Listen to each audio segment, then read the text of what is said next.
તો આ ઇન્સ્ટ્રુમેન્ટ જે તમે જોઈ રહ્યા છો તો અત્યારે એના બે ભાગ છે. આ જે એન્ક્લોઝર જે આપણે બનાવ્યું છે, જે ટેલિસ્કોપ જેવું લાગી રહ્યું છે, એની અંદર એક ઈ પેપર મૂક્યું છે આપણે.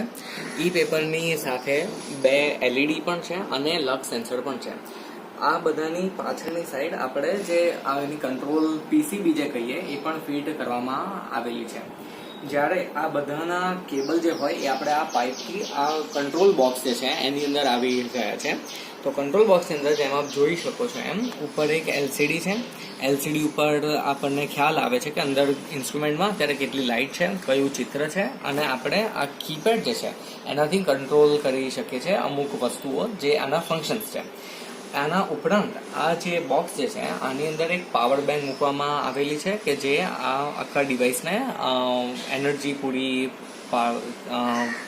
પાડવાનું કામ કરી રહ્યું છે.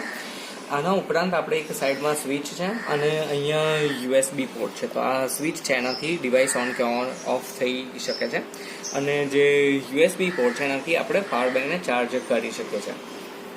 તો જેમ તમે જોઈ રહ્યા છો આ ડિવાઇસની અંદર જ્યારે કોઈ માણસ જોવે છે એ વખતે એને આવું દેખાય છે. અત્યારે આની અંદર આપણે 14 લક્ષ જેટલી લાઇટ છે, પણ ધીમે ધીમે લાઇટ ઓછી કરી શકીએ છીએ.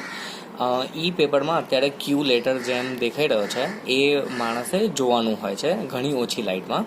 આની નીચે એક સેન્સર તમે જોઈ શકો છો જે લક્ષ અથવા તો લાઇટ માપે છે અને એની સાથે જ આપણે ઉપરની સાઈડ જે નાનું વ્હાઇટ પાર્ટ છે એ બીજી એક LED છે જે ફ્લેશિંગમાં કામ આવે છે.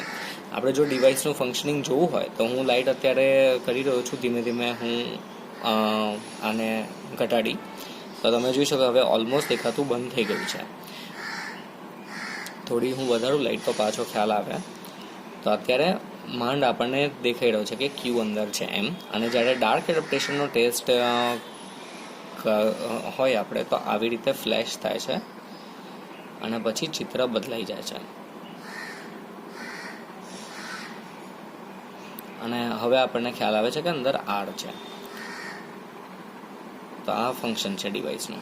તો અત્યારે જેમ જોઈ શકીએ છીએ આપણે અત્યારે અંદર ઓલમોસ્ટ 2 લક્ષ જેટલી લાઇટ છે અને ઈ પેપર પર કઈ ઇમેજ છે આપણને ખ્યાલ છે.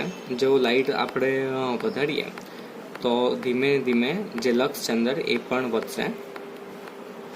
આપણે જો ઘટાડવી હોય લાઇટ તો આ B બટન અત્યારે હું દબાવી રાખું તો ઘટી રહી છે લાઇટ, તમે જોઈ શકો છો. જો ઇમેજ આપણે બદલવી હોય તો હું આ C બટન છે દબાવીશ તો અત્યારે જે ઇંગ્લિશનો 18મો લેટર છે એના બદલે એ રેન્ડમલી બીજો લેટર શો કરશે. અત્યારે હવે 22મો છે. અને જે ઓપરેશન થઈ રહ્યા છે એ પહેલી જે લાઇન છે એમાં આવે છે કે મેં કયું ઓપરેશન અત્યારે એક્ઝિક્યુટ કર્યું છે મશીનની અંદર.